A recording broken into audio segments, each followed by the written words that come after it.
Assalamualaikum warahmatullahi wabarakatuh.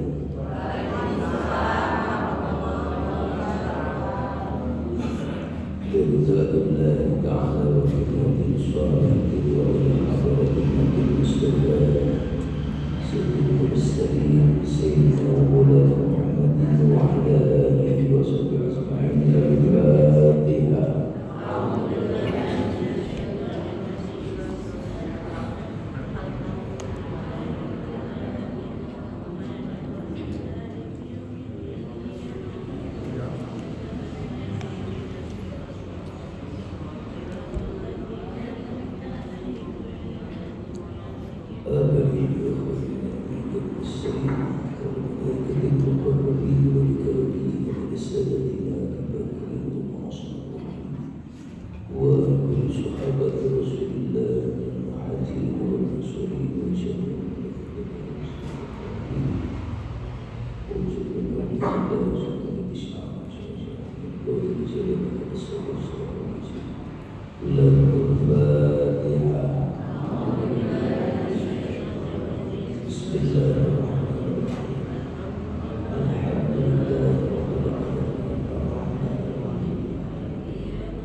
صراط الذين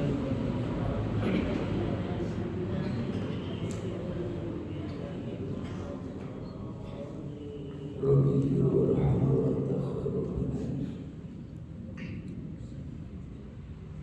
بسم الله والحمد لله ولا حول ولا قوة إلا بالله. أشهد أن لا إله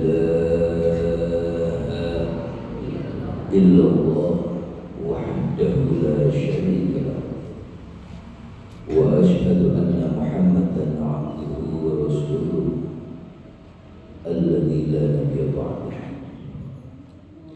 اللهم صل وسلم وبارك على سيدنا محمد وعلى آله الطاهرين الطيبين وأصحابه الغر الميامين ومن تبعهم بإحسان إلى يوم الدين. أحبتي الكرام، اتقوا الله حق التقوى فإنها ثمار كثير، كما قال الله تعالى في كتابه الكريم: أعوذ بالله من الشيطان الرجيم، يا أيها الذين آمنوا اتقوا الله حق تقاته ولا تموتن إلا وأنتم مسلمون. صدق الله.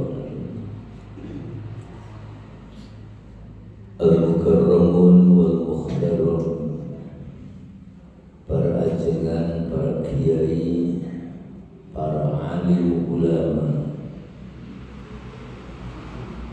wabil khusus akhirul kiram, Al-Ustaz Lutfi, pemimpin pondok pesantren Al-Ikhlas yang saya hormati dan Allah muliakan, para bapak, para ibu, jamaah Masjid Al-Kautsar Cikoneng yang hadir dan yang mendengarkan, yang saya hormati, dan mudah-mudahan kita semua Allah muliakan. Amin. Syukur alhamdulillah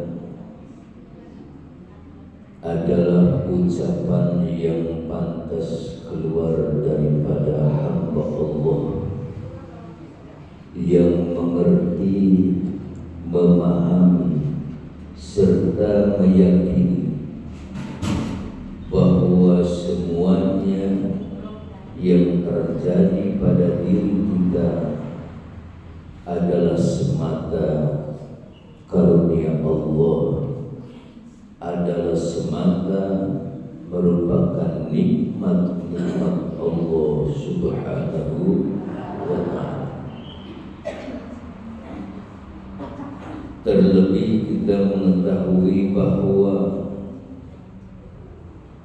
siapapun sekalipun orang yang pintar, kalau untuk menghitung nikmat-nikmat Allah, tentunya orang itu akan kehabisan akal duluan daripada habis menghitung nikmat Allah.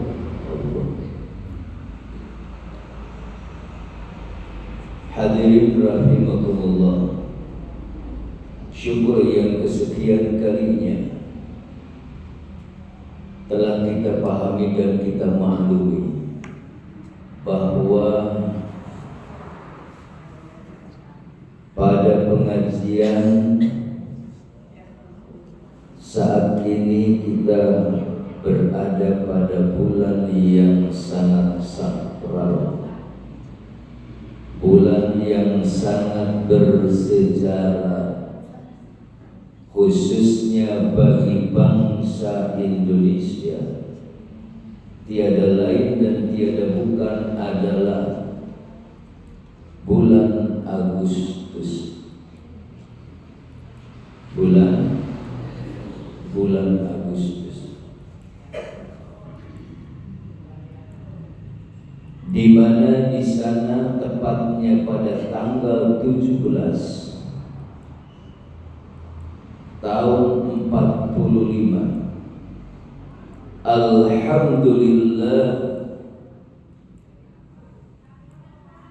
para nenek moyang kita, para leluhur kita, para pejuang kita bisa memproklamirkan olehnya bangsa Indonesia sudah bisa mandiri, bisa merdeka tanpa campur tangan daripada bangsa-bangsa lain.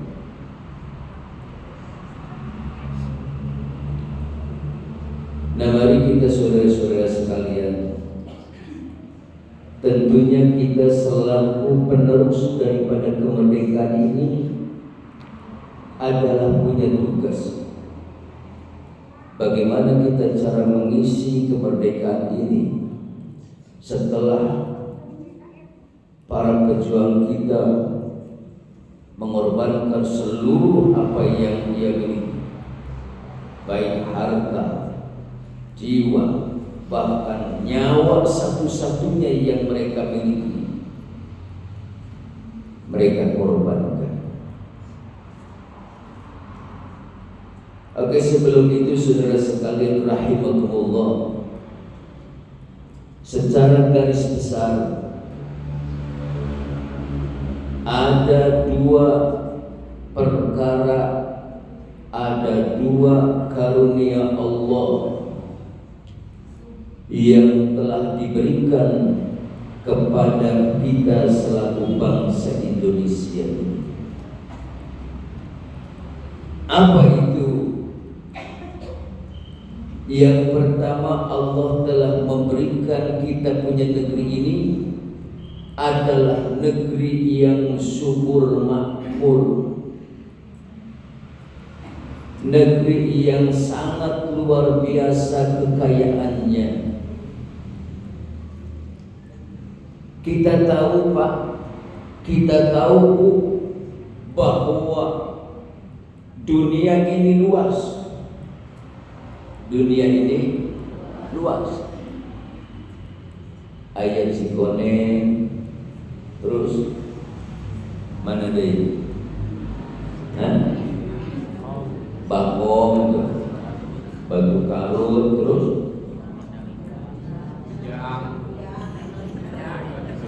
Kujang. Nah, ini saya bisa melihat bahwa bapak-bapak, ibu-ibu ya adalah orang-orang yang burung batoken. Lawang saya mengatakan dunia ini luas, malah setelah Cikoneng, Kujang, Bakong, Kujang, Bakong, ada kene.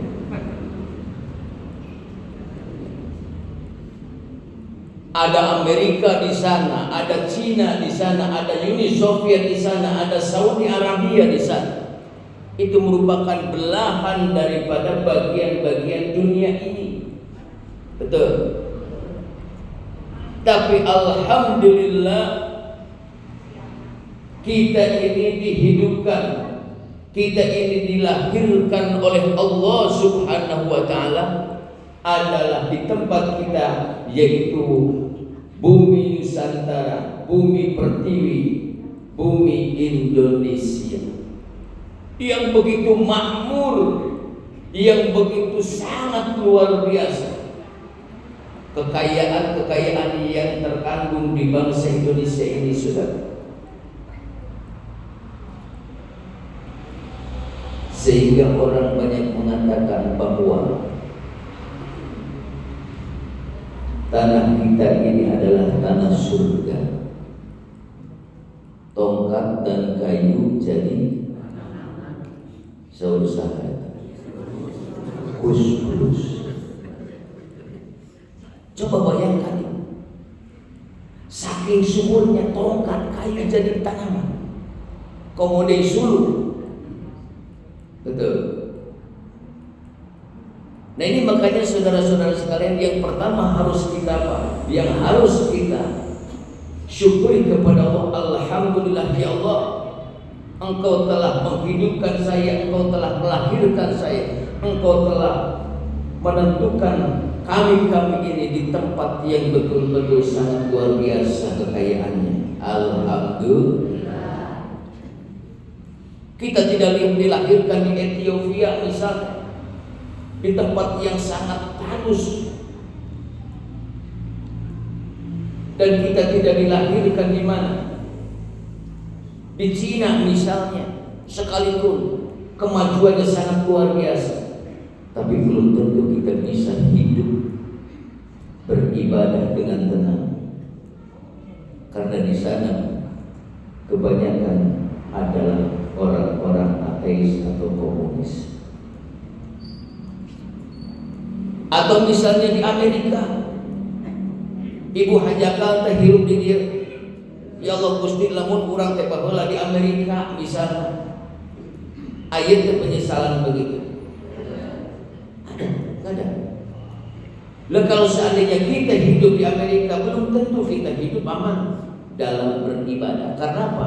Di sana banyak orang-orang Yahudi yang menguasai. Lah alhamdulillah saudara-saudara, kita hidup di sini di Indonesia, subhanallah, bersama kekayaannya sangat luar biasa. Dan alhamdulillah pengelola pemangku daripada bangsa ini Allah berikan kepada orang-orang yang soleh.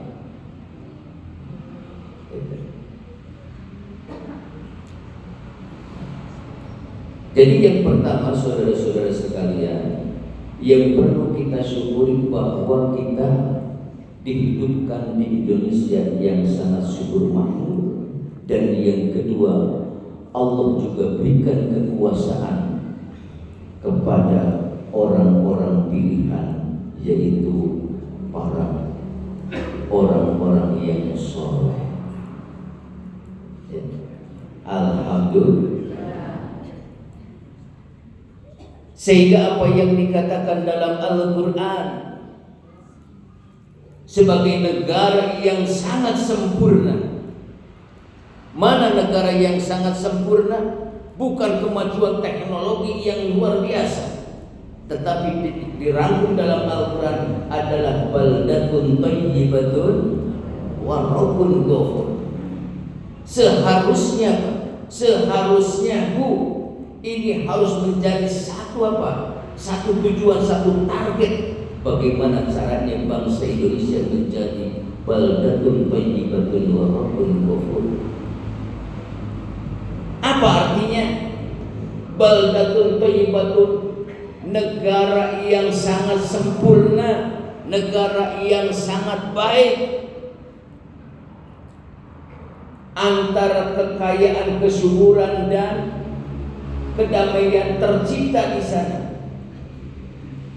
Wa rabbun ghafur, dan Rabbun Allah selalu mengampuni kepada bangsa itu. Itulah negara yang sempurna.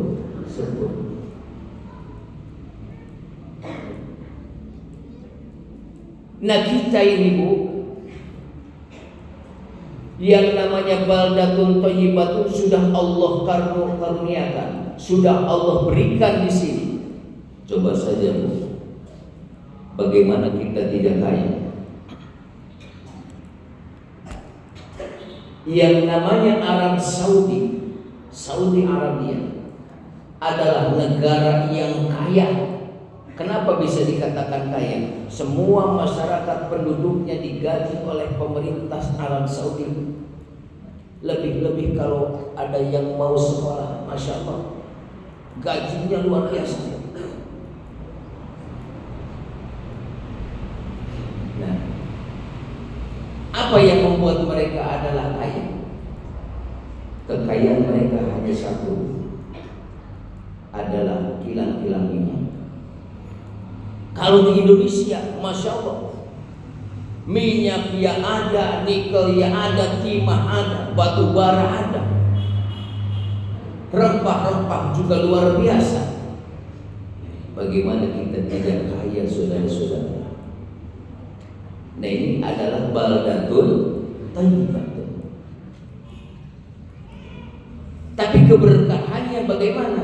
Menunggu para pengelola, apakah mereka bisa mengantarkan umat ini dengan dalam keadaan walaupun kufur, kita semua tetap dalam keadaan ampunan Allah Subhanahu wa ta'ala. Nah, ini bisa sudah Bapak Ibu sekalian sudah bisa meraba kenapa kita selalu miskin. Ya Bu, kita miskin tidak Bu? Pak, orang ngaros miskin kan? Bangsa kita ini ngaros miskin kan? Miskin. Mana buktinya? Hah? Lah di kita masih ada raskin loh. Betul nggak? Artinya apa raskin? Beras miskin. Seharusnya di kita ini, di Indonesia ini tidak ada istilah raskin. Harus tidak ada. Tapi Ibu, wah, atohnya Bu, kenging raskin, padahal itu dihinakan saudara. Hei, orang-orang miskin nih, makan nih, beras ya. Hidungnya hapus dan sebagainya, Masya Allah. Kadang-kala teka bagian ngamuk leres. Suudon BKRT na KRW na. Ayat te Pak RT. Ayat Pak RW. Ibu, ayat Ibu RW itu. Alhamdulillah. Seharusnya sudah tidak ada yang namanya beras miskin. Dengan adanya beras miskin ini berarti masih ada orang-orang miskin di Indonesia. Kita dihinakan Bu. Ada apa dengan bangsa ini? Nah, mungkin di sini, mungkin saja ya, Allah masih enggan untuk mengampuni secara keseluruhan bangsa Indonesia. Lagi takutkan Ibu Wargi Sadayana, Masya Allah. Padahal Allah sudah menggambarkan betapa ada sebuah negara yang sangat sempurna dan diampuni oleh Allah Subhanahu wa ta'ala. Negeri apa itu? Adalah negeri Sabah. Negeri Sabah. Dina Al-Quran ayat surat As-Sabah. Ayat surat As-Sabah. Kantos ningali. Azan. Bismillahirrahmanirrahim. Laqad kana li sab'in fi maskanihim ayat. Jannatani an yamin wa shimal. Kulu min rizqi rabbikum washkuru lahu. Baldatun thayyibatun wa rabbun ghafur. Laqad kana, sungguh ada, sungguh telah terbukti li Sabain, bagi negeri Sabah, fi maskanihim, di tempat mereka orang-orang negeri Sabah, ayatun, terdapat tanda-tanda kekuasaan Allah, tanda-tanda kemurahan Allah. Jannatani an yamini wa shimal. Bahkan Allah menggambarkan negeri Sabah itu bagaikan dua surga kanan kirinya. Melihat ke kanan subur, melihat ke kiri juga subur. Masya Allah, di tengah-tengahnya banyak sungai-sungai yang membelah itu yang namanya bumi, negeri Sabah. Persis seperti Indonesia. Negeri orang subur itu. Alhamdulillah. Tinggal apa? Kulu washrabu, kata Allah, silahkan makan, silahkan nikmati, silahkan kelola sebisa-bisanya apa yang telah aku berikan kepada kalian, baik itu kesuburan, kemakmuran dan sebagainya, kekayaan yang ada di tempat kita ini. Silahkan kulu washrabu. Nah, di sini kulu min rizqi rabbikum washkuru lahu. silahkan kalian nikmati, silahkan kalian makan. Tapi washkuruna, bersyukurlah kalian kepada Allah Subhanahu wa ta'ala. Kalau seandainya kita bisa mengelola dengan baik dan selalu bersyukur kepada Allah Subhanahu wa ta'ala, barulah yang namanya predikat baldatun thayyibatun wa rabbul ghafur akan Allah berikan kepada negeri itu.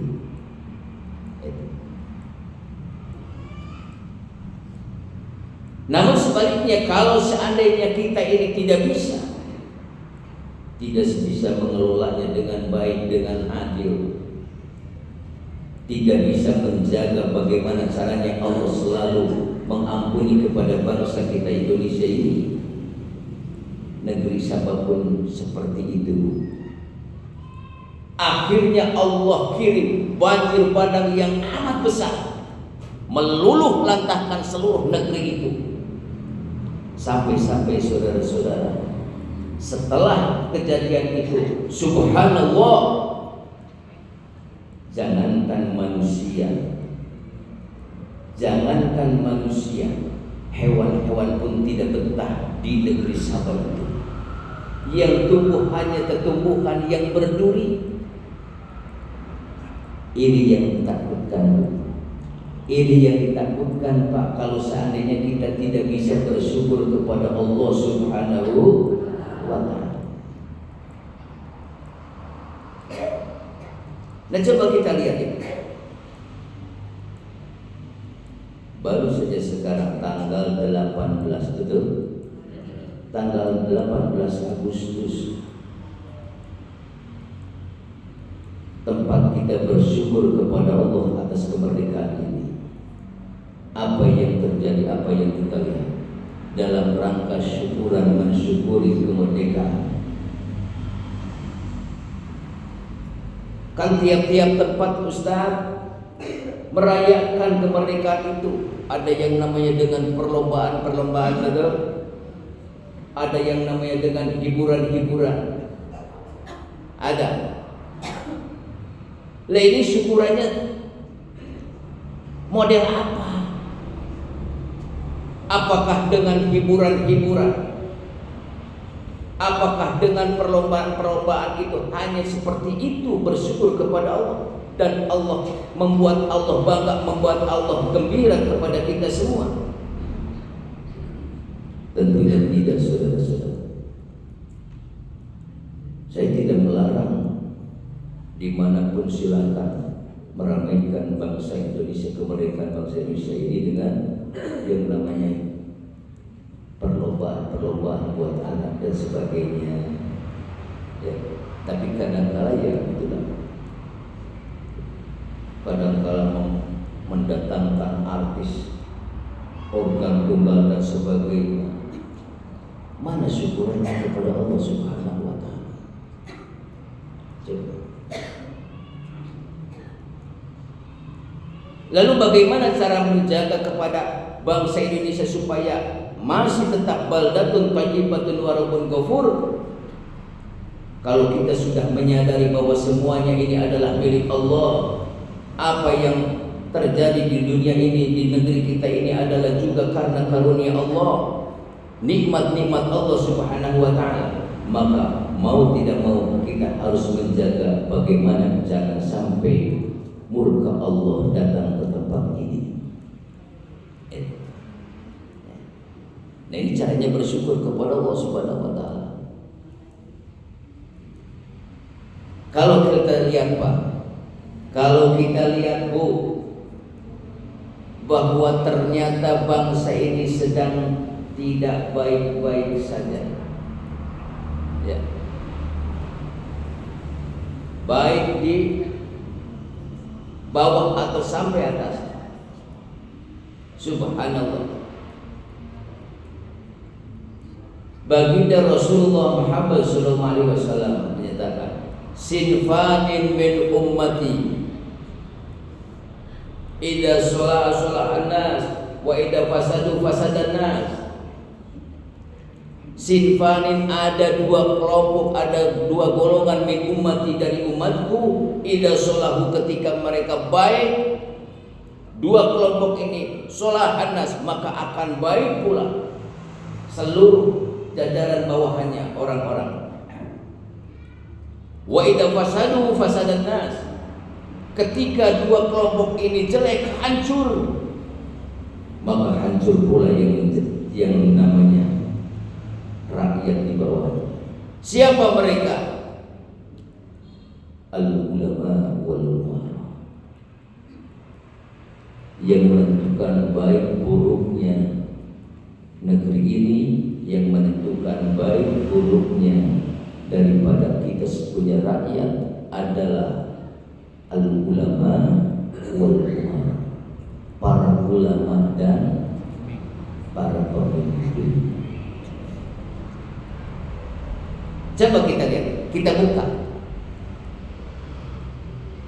bagaimana para ulama sekarang sedang diobok-obok, bagaimana sekarang para ulama sedang dibentur-benturkan satu kelompok lain dengan kelompok yang lain, kelompok kiai dengan habaib, kiai dengan kiai. Coba lihat di dalam medsos, masya Allah, sehingga tidak sadar mereka kehilangan kekiaiannya karena terpancing dengan apa, dengan nafsu dan sebagainya.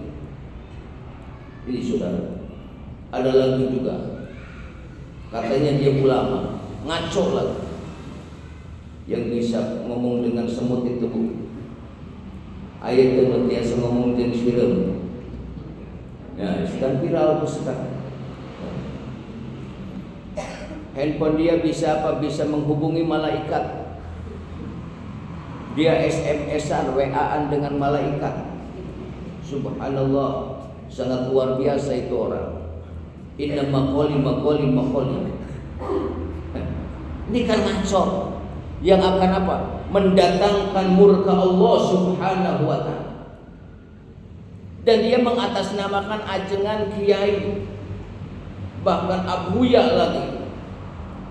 Ya Allah, ya Rabb. Lebih-lebih saudara-saudara sekalian, maka dari itu ayolah kita mendekat diri kepada para kiai, para ajengan, para ulama yang istiqomah, selalu mengarahkan kita kepada keridhaan Allah Subhanahu wa ta'ala.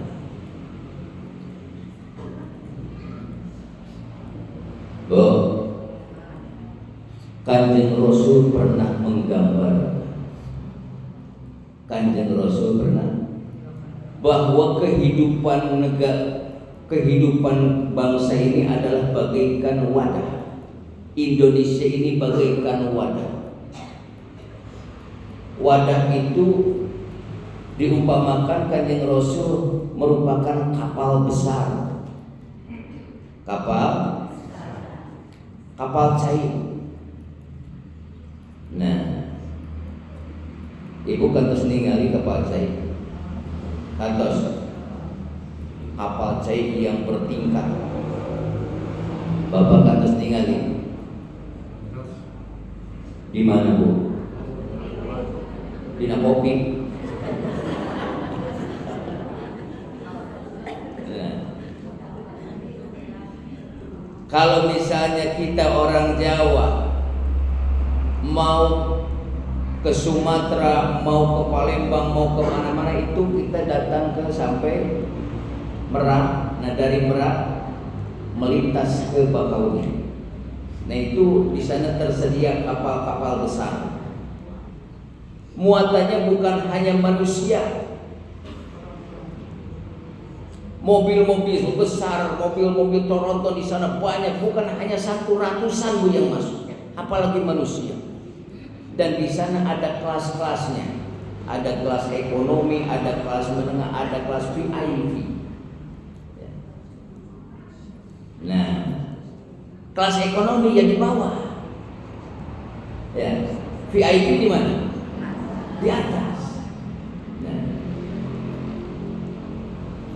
bagaimana Kanjeng Rasul menggambarkan kita selaku bangsa Indonesia atau kita selaku manusia yang ada di wadah ini, tentunya kita selalu menjaga bagaimana sampai kepada tujuan, bagaimana kapal ini tidak sampai celaka. Betul. Nah, coba itu. Dalam satu wadah, dalam satu kapal kita sepakat kita harus semuanya selamat. Jangan sampai ada yang celaka, apalagi berjamaah celakanya.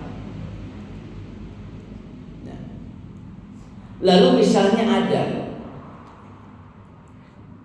di tempat yang bawah, ternyata kita alhamdulillah punya rezeki berada di atas di kelas VIP, Pak.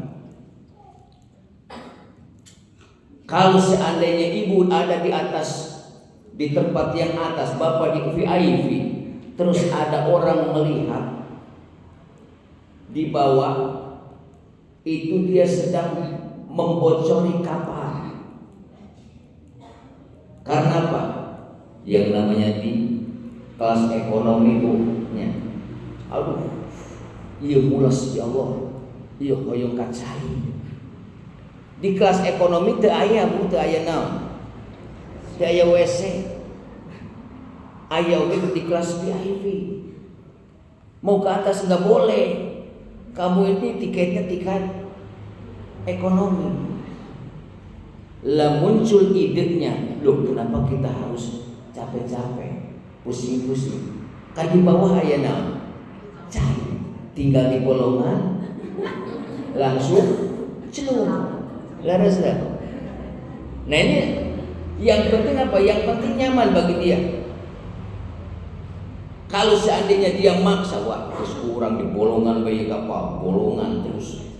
Nah, kira-kira bapak, kira-kira ibu sadayana upami ningali aya jalma anu ngabolongan kapal seperti itu, bade ditinggalikeun bae diantep atanapi di kumaha? Dicarang.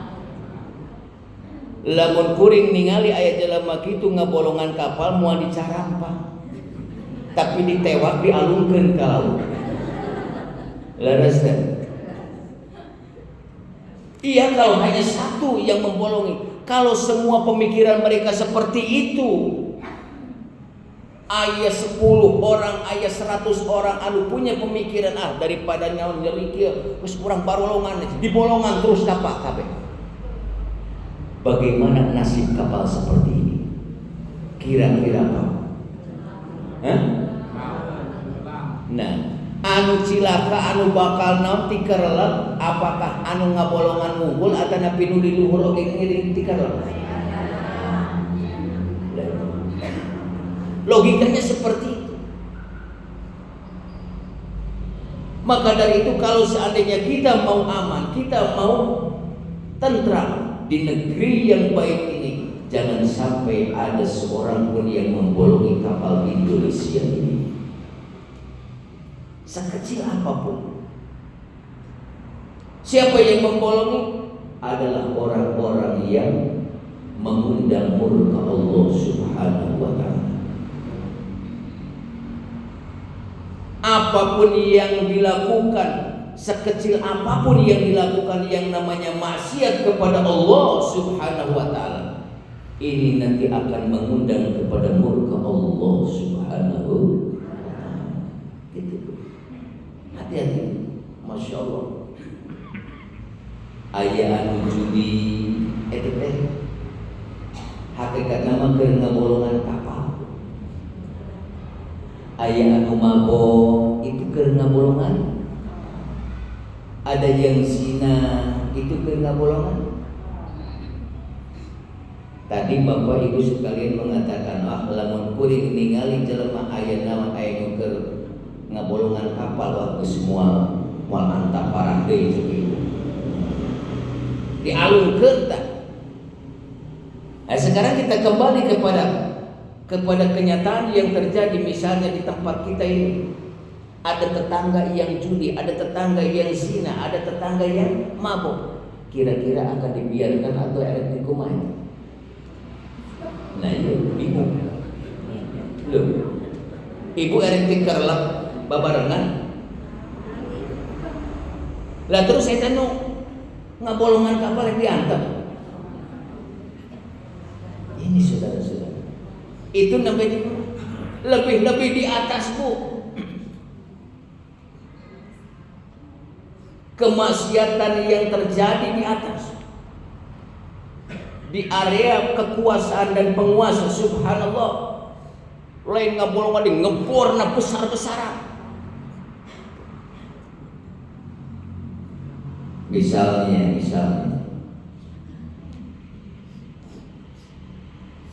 ada pemimpin yang mengeluarkan PP, peraturan, undang-undang, tetapi undang-undang itu akan menghasilkan, membuahkan, akan menumbuhkan kemaksiatan yang luar biasa, yang skalanya ke seluruh Indonesia. Itu bukan hanya membolongi saja, ngeborna aku, sengaja ngeborna teh aku. Ya. Contoh itu.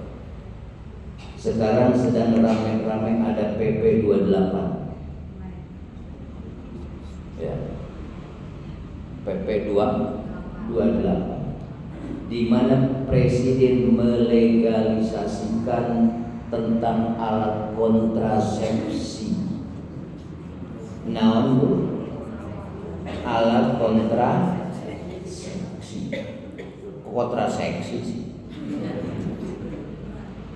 berbentuk apa?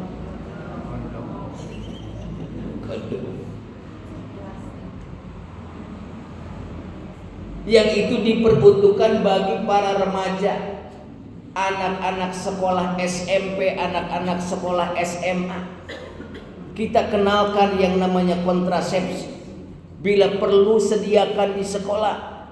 Bapak Ibu guru jangan memarahi kalau ada seandainya seorang siswa yang di kantong sakunya, di kantong celananya, di kantong bukunya ada alat kontrasepsi.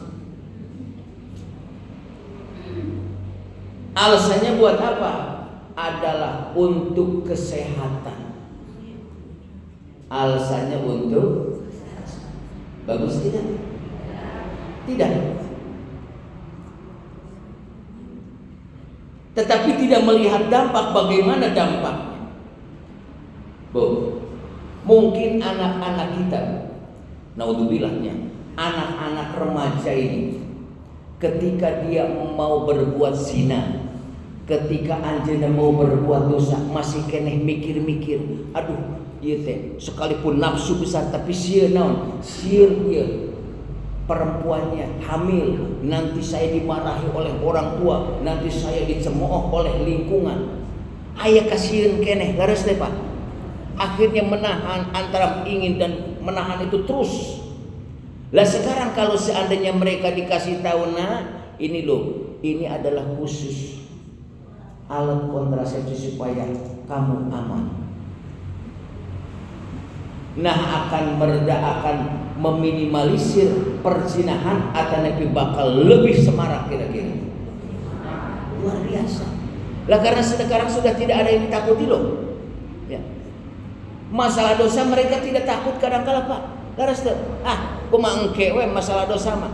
Yang penting happy. Anu dipikasieun mah tetap hukum sosial.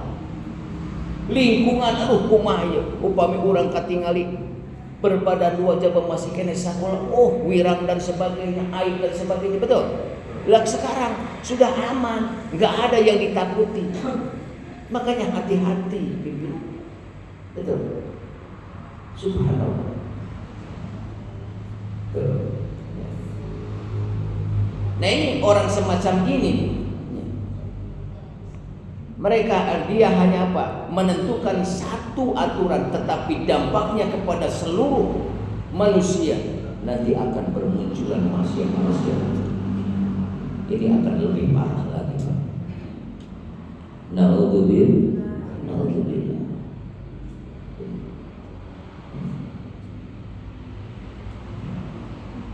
Nah ini makanya, ayo para penumpang kapal dimanapun kita berada, baik yang di bawah ataupun yang di atas, perhatikan kenyamanan penumpang dan keselamatan penumpang. ketika ada orang yang mau merusak kapal kita ini, harus segera ditindak supaya orang sadayana selamat sampai tujuan, selamat sampai keridhaan Allah Subhanahu wa ta'ala. Kalau sudah Allah murka, Allah tidak akan pilih-pilih siapa yang akan dikasih bencana. Wah, iya orang-orang jahat saja, iya jamaah curang saja. Tidak, semuanya kita akan kebagian. Bismillahirrahmanirrahim. Makanya saudara-saudara sekalian, bersyukur kepada Allah Subhanahu wa ta'ala adalah bagaimana kita caranya bisa menjaga bahwa bangsa Indonesia ini tetap subur makmur dan berada dalam lindungan ampunan Allah Subhanahu wa ta'ala. Jadi itu caranya. Alhamdulillah ya Allah, mudah-mudahan dengan majlis-majlis taklim ini, dengan pengajian-pengajian ini ya Allah, adalah kami hadir dalam rangka tasyukur kepada Allah, bersyukur kepada Allah atas kemerdekaan itu, menjadi wakil, menjadi bagian daripada bangsa Indonesia. Inilah yang diinginkan oleh Allah Subhanahu wa ta'ala. Pengajian-pengajian ini bersyukur kepada Allah. Biar mereka. Tapi ingat bukan berarti Ustaz ini melarang permainan-permainan. Tapi jangan mengatasnamakan syukuran. Itu hanya sebagai euforia daripada kemerdekaan. Tapi hati-hati, jangan sampai hiburan itu bisa mengundang murka Allah Subhanahu. Awas, kita harus bisa.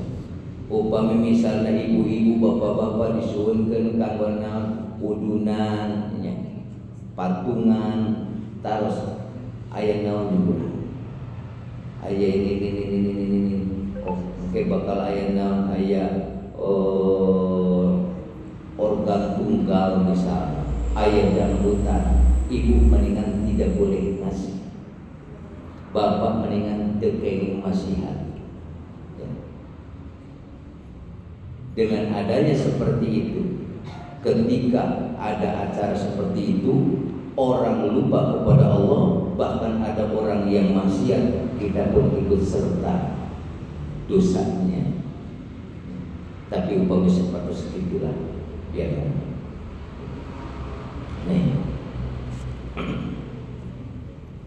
Makanya ibu hadirin rahimakumullah, lebih-lebih bangsa Indonesia ini berbagai macam yang terjadi, khususnya maksiat-maksiat yang terjadi, yang namanya pembunuhan sudah menjadi sebuah konsumsi yang tiap hari kita dengar. Masalah perjudian, masalah perzinahan, betul? Coba, eta anu ngabarolongan itu teh. Masalah perzinahan tuh masya Allah.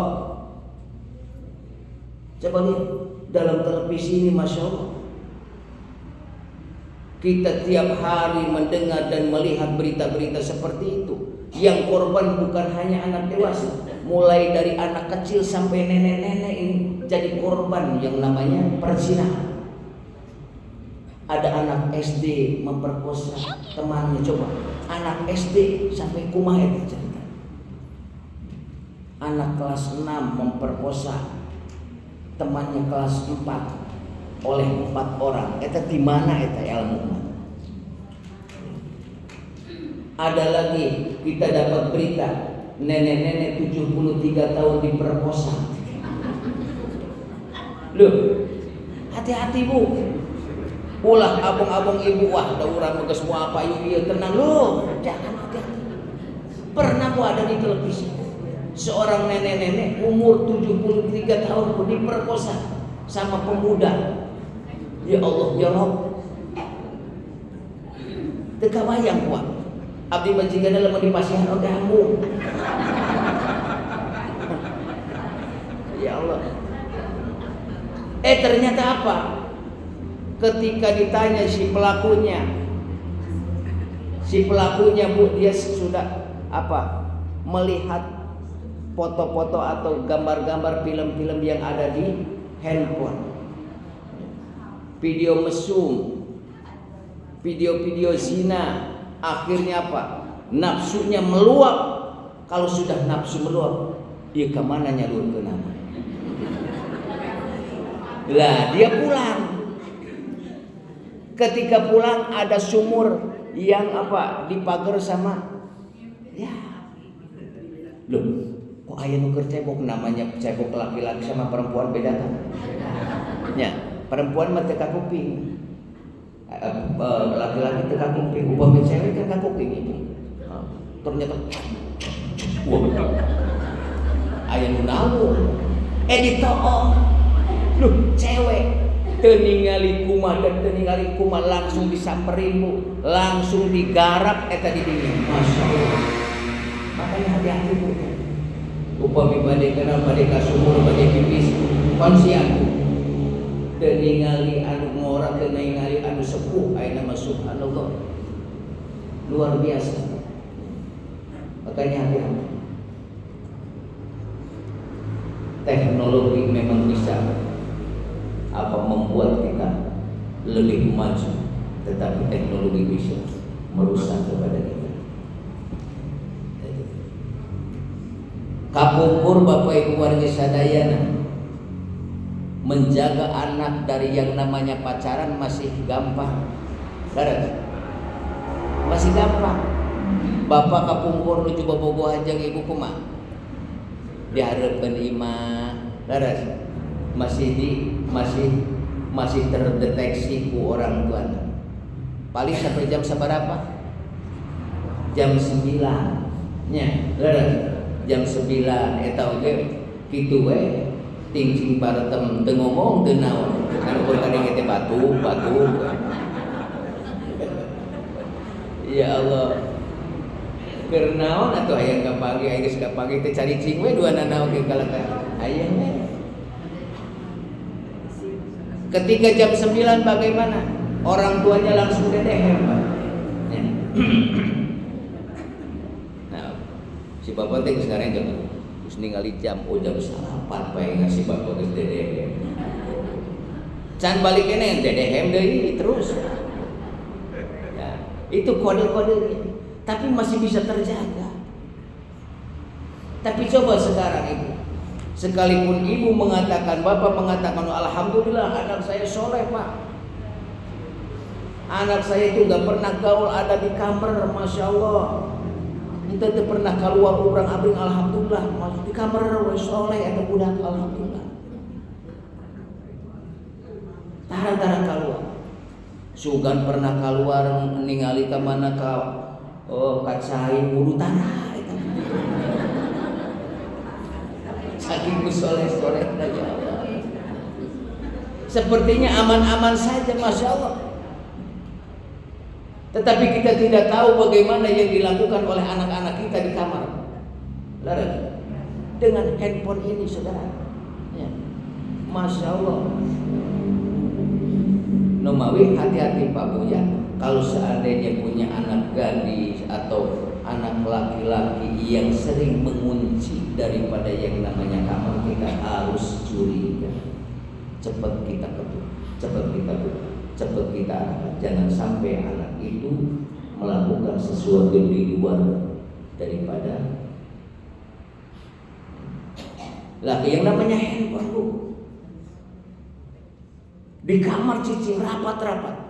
Ketika dibuka, lah ya, alhamdulillah, buka sama temannya, sama pacar. Neng, pemisah pola supi cimbang begini. Jika tua ningali hoyong terang rambutnya, kita tidak tahu anak kita membuka hijabnya. Nih, no, oh saya umurnya bergelombang, alhamdulillah saya. Ari kuping ini tatah kuping tak.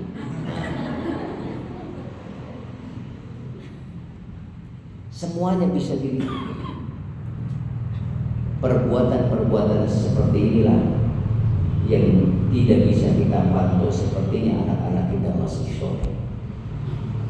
Ini perbuatan.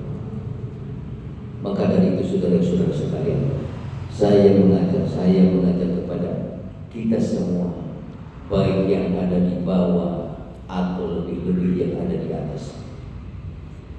Mari kita perhatikan yang namanya keselamatan penumpang, keselamatan bangsa ini. Jangan sampai hanya dengan satu orang kita celaka semua. Dan kira-kira upami misalnya ayah jalma anu zina, jalma anu judi, jalma anu bermaksiat, upami diekmutkeun salah. Salah? Tidak ya. Tapi ternyata Masya Allah, kalau ada yang mengingatkan justru wah itu radikal, wah itu keras dan sebagainya.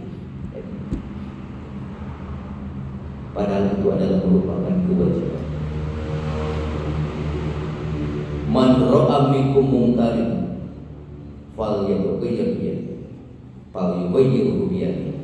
Siapa orang yang melihat di antara kalian kemungkaran, kemaksiatan, maka segeralah bertindak dengan tangan, bertindak dengan kekuatan, bertindak dengan kekuasaan. Kalau tidak mampu, fabilisan. Kalau seandainya kita tidak punya power, tidak punya kekuatan, maka dengan lisan nasihati. Tapi kalau orang yang punya kekuasaan, punya kekuatan, lain dengan ukur kawani unggul, tetapi kekuatan bila mana dia orang itu mempunyai kekuatan, jabatan dan sebagainya, ini bisa dilakukan untuk mencegah kemaksiatan yang ada di bumi kita. Nah ini saudara-saudara. Ya, itu. Bahkan Kanjeng Rasul Muhammad SAW, yaumun satu hari saja dari para pemimpin yang berbuat adil itu mengalahkan 70 tahun orang ahli ibadah beribadah selama 70 tahun. Paku, Pak Camat, bahkan presiden melakukan satu hari saja berbuat adil, berbuat kemaslahatan untuk umat, itu bisa mengalahkan 70 tahun orang ibadah, Pak. Luar biasa. Ya. Itu upamina power kekuatan yang dia miliki bisa digunakan untuk kebaikan. Ini mendorong semuanya. Kanjeng Rasul tidak mendorong kebaikan itu hanya kepada orang-orang ahli ilmu saja. Naon margina Pak? Contoh kieu. Misalnya ia masjid Masjid Al-Kausar hoyong ditingkat, perlu biaya misalnya berapa ya Ustaz? 1 miliar cukup? 1 miliar cukup? Ya, 1 miliar cukup.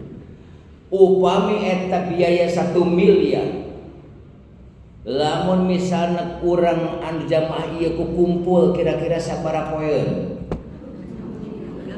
Hah? 10 tahun. Masya Allah. Tapi hanya dengan satu orang pimpinan, satu orang pejabat, kalau dia mau tinggal tanda tangan, satu hari tuntas. 1 hari tuntas. Kalau mau, betul. Berapa orang yang berjamaah di sini, berapa orang yang ngaji di sini, dia punya invest di sini. Karena hanya dengan gerakan tangan 1 hari itulah perbandingan hebatnya para pimpinan kita kalau seandainya mau.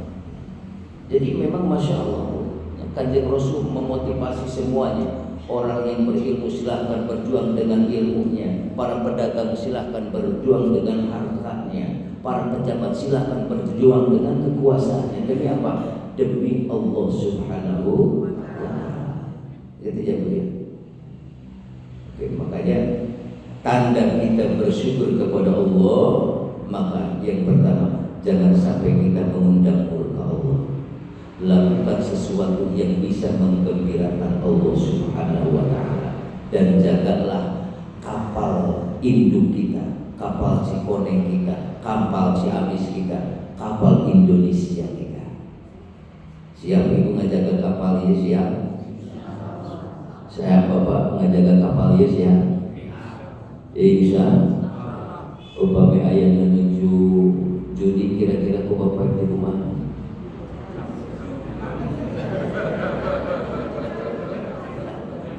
Anu judina, masya Allah, tetangga pisan. Ya Allah. Upami ayam tetangga urang anu teu kersa, dacan kersa ngaos bade kumaha. Waktu jemputan kudu dipalangkeun dulu, jangan. Nah itulah yang tanggung jawab kita. Jadi sekali lagi, secara kesimpulan yang menjadikan kita harus bersyukur kepada Allah, satu adalah Allah telah menganugerahkan tempat kita betul-betul syukur makmur. Yang kedua, alhamdulillah negara kita dipegang oleh orang-orang yang soleh pada saat itu, sehingga kita bebas dari yang namanya penjajahan orang-orang Belanda, orang-orang Jepang, orang-orang Portugis. Cobalah waktu itu untuk merdeka bisa dipegang oleh orang Jepang, mungkin falsafah bangsa Indonesia tidak akan yang namanya Pancasila tidak, karena orang-orang Jepang banyak berpengaruh kepada Sintoisme. Kalau oleh misalnya orang Belanda, mungkin kita menjadi orang-orang yang Nasrani. Portugis mungkin saja kita menjadi banyak orang-orang Yahudi. Maka dari itu, innal arda yarisuha ibadiyas shalihun. Sesungguhnya bumi ini Allah wariskan kepada hamba-hambaku yang soleh, yang mampu bisa mengelola negara ini dengan baik dan benar. Gitu ya Bu ya, mudah-mudahan kita ini menjadi bagian orang-orang yang benar di dalam mensyukuri bangsa Indonesia ini. Yang kedua, ayo kita lebih memperhatikan lingkungan. Mulai dari mana? Dari keluarga kita sampai tetangga kita. Mampu kita cegah, tidak mampu kita berkoordinasi dengan orang-orang yang punya kemampuan. Itu apakah kepada ketua lingkungan, RT RW, lurah dan dan sebagainya, untuk bisa bebas Cikoneng ini dari musibah. Bersihkan semua apa-apa yang menjadikan mengundang murka Allah Subhanahu wa ta'ala. Itulah saudara-saudara sekalian, karena sudah lebih 5 menit. Mudah-mudahan kita yang hadir khususnya, mudah-mudahan tidaklah kita keluar dari sini kecuali dengan membawa berkah Allah Subhanahu wa ta'ala. Dengan berkah pengajian kita mudah-mudahan menular kepada keluarga kita, anak-anak kita mudah-mudahan menjadi soleh-solehah. Keluarga kita menjadi orang-orang yang soleh dan solehah. Suaminya soleh, istrinya solehah, pemimpin-pemimpin sekitarnya juga soleh-solehah. Ya Rabbal alamin. Al-afu minkum wa billahi taufiq wal hidayah. Wassalamualaikum warahmatullahi wabarakatuh. Assalamualaikum warahmatullahi wabarakatuh. Ustaz Ibnu Barakas masih guna biasi manfaat pelajaran pembina beberapa orang saling pengertian terkait dengan kesimpulan di pengawasan B. Pertama, orang ada seluruh syukuran Gusti Allah dengan cara apapun, yang penting syukurannya dengan cara-cara baik, wabil khusus dengan kebaikan dia. Mudah-mudahan syukuran